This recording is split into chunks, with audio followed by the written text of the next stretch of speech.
Aujourd'hui, on va écouter un témoignage d'une nana qui est allée à la boulangerie et elle a été touchée par une retraitée qui lui a demandé si on pouvait lui acheter une baguette de pain à 1 euro.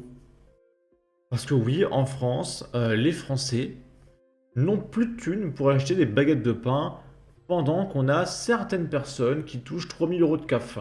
Voilà. Non mais c'est aberrant, franchement. Ah, ça m'a mis dans une colère, mais vous avez même pas idée. Donc je me suis rendue cet après-midi pour aller chercher du pain dans une boulangerie, hein, comme d'habitude. Et je tombe sur une dame qui me demande, s'il vous plaît, est-ce que vous pouvez me payer une baguette de pain? Et comme vous pouvez le voir dans la vidéo, bah c'est une personne âgée en fait. J'ai pas filmé par respect pour cette dame les échanges qu'on a eus entre nous, mais ça m'a glacé le sang pour vous dire. Comment en 2024 on peut voir encore des personnes âgées galérer comme ça? Je lui ai demandé pourquoi elle en était arrivée là. Elle m'a répondu qu'avec sa petite retraite, eh ben, elle ne pouvait plus, malheureusement, s'alimenter. Donc voilà, on préfère aider des gens qui ne fichent rien à longueur de journée, hein, mais par contre, les personnes âgées, on n'en a rien à faire. Quand je lui ai donné sa baguette de pain, elle s'est jetée dessus en la mangeant, mais on voyait tellement qu'elle crevait de faim, quoi.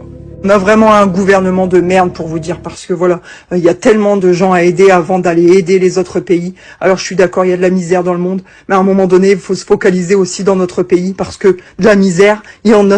Il faut observer autour de vous, franchement. Et du coup, peut-être qu'elle est SDF, si elle était affamée, je sais pas. Mais c'est insupportable ce pays. Ce pays de communistes, je ne le supporte plus. Hein. Pas de quoi se payer une baguette, j'ai du mal à croire qu'il n'y a pas un gros problème derrière tout ça. Cette dame a des aides au logement, un minimum vieillesse, etc.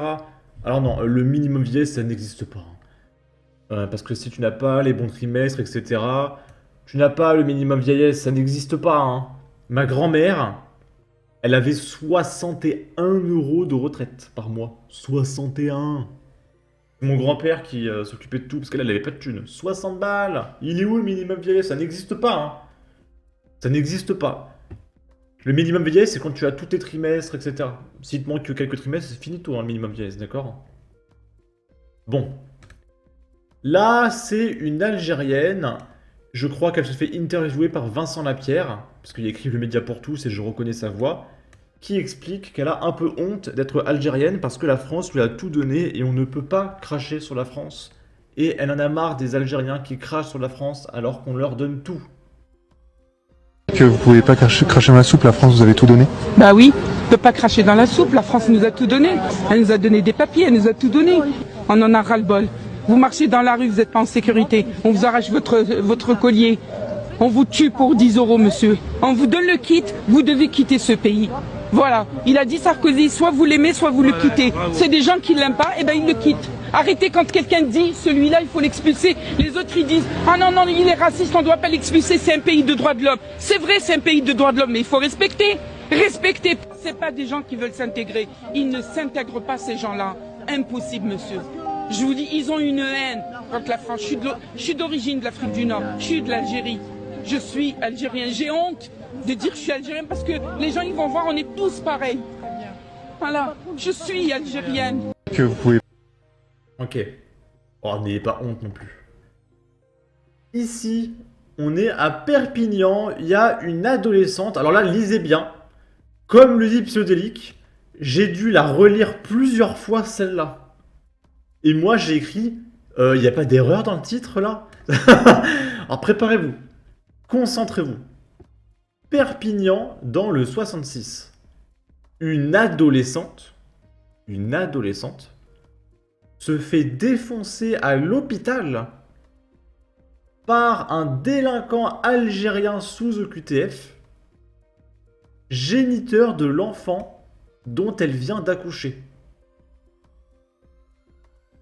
Donc je récapitule. Il y a un délinquant algérien sous OQTF qui, du coup, attaque sa femme, adolescente, au moment de son accouchement. Voilà. On va écouter ça. La nuit est déjà bien entamée en ce 20 juillet quand la police est requise par la sécurité du centre hospitalier de Perpignan. L'homme incriminé par l'agent est manifestement sous l'effet de l'alcool. Les policiers se mettent aussitôt à démêler la situation. Une jeune femme explique qu'elle attendait son compagnon devant la porte pour qu'il lui apporte des cigarettes. Oh, super, c'est merveilleux. C'est merveilleux. En plus, elle vient d'avoir son gamin. C'est merveilleux. Lorsqu'il est arrivé, il avait consommé de l'alcool dans une épicerie de nuit. Mais le gamin, il va avoir une éducation. J'ai de la peine pour le gamin. Par la suite, un jeune homme random est sorti de l'hôpital et leur a adressé un bonsoir. Par politesse. Un salut mal interprété par le conjoint qui a commencé à s'énerver. On leur a dit bonsoir, non. Tu m'as adressé la parole, tu es blanc, je ne le supporte pas. D'où tu me dis bonsoir, mais t'es qui? Hop, agression, voilà. Craignant une réaction disproportionnée de son compagnon, la jeune mère s'est interposée. 3 gifles sont venus récompenser son courage. C'est à ce moment que la sécurité a été appelée et a calmé le jeu. Le suspect est un Algérien, sous le coup d'une obligation de quitter le territoire français, avec interdiction de revenir en France durant 1 an. Parce que oui, j'avais fait un petit sketch où j'avais appelé le secours catholique qui venait en aide aux OQTF, et le mec m'a dit en direct qu'une OQTF ne peut pas durer plus de 3 ans. Donc tu peux tuer des gens en toute impunité, tu ne seras pas condamné de plus de 3 ans d'OQTF. Donc là, il a une OQTF de 1 an. Il est sans attendre. Du coup, ça sert à rien parce que ces gens-là qui prennent des OQTF, en général, ils vont en prison. Donc qu'est-ce qui se passe? Le mec a une OQTF de 1 an, il fait 1 an de prison, il sort de prison, il n'a plus d'OQTF parce que ça fait 1 an. Voilà. Ce pays est un zoo, de toute façon. Bref.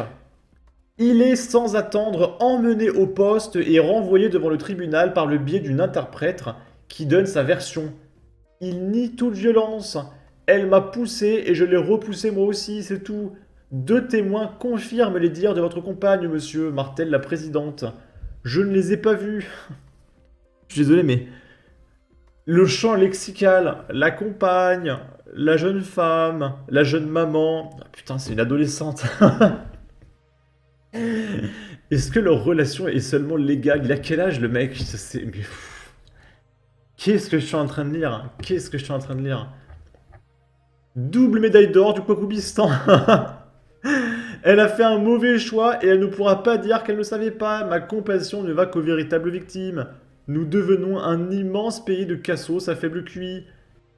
Bref, en tout cas, n'hésitez pas à donner votre avis, votre opinion, à partager, liker, commenter. Ça aidera au référencement de la vidéo sur YouTube.